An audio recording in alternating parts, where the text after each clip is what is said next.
Soyez bénis dans le beau et précieux nom de notre Seigneur et Sauveur Jésus-Christ.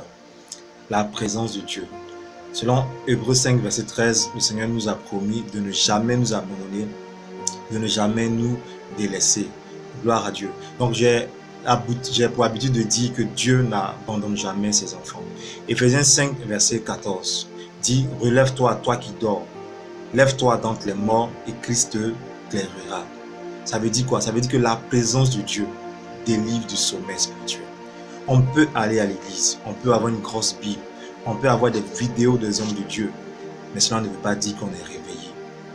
Les grandes croisades ne veut pas dire que c'est le réveil. Quelle est la vie spirituelle des gens après ces croisades? Vous comprenez? Est-ce que les gens retournent à la Bible, à la parole de Dieu? Donc le vrai réveil spirituel, c'est la vie de méditation. C'est d'être plongé dans les Écritures. C'est d'être assoiffé de sa parole.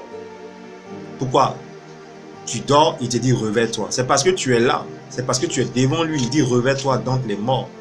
Comment on peut parler à un mort? Comment on peut parler à quelqu'un qui dort? C'est parce que tu es là dans sa présence. Je dis que Dieu n'abandonne jamais ses enfants. Mais sa parole est importante pour une vie réveillée. Peut-être que ça te fait 3 jours, ça te fait 1 semaine que tu ne lis pas la Bible. Il faut que tu sois délivré de cet esprit, de paresse.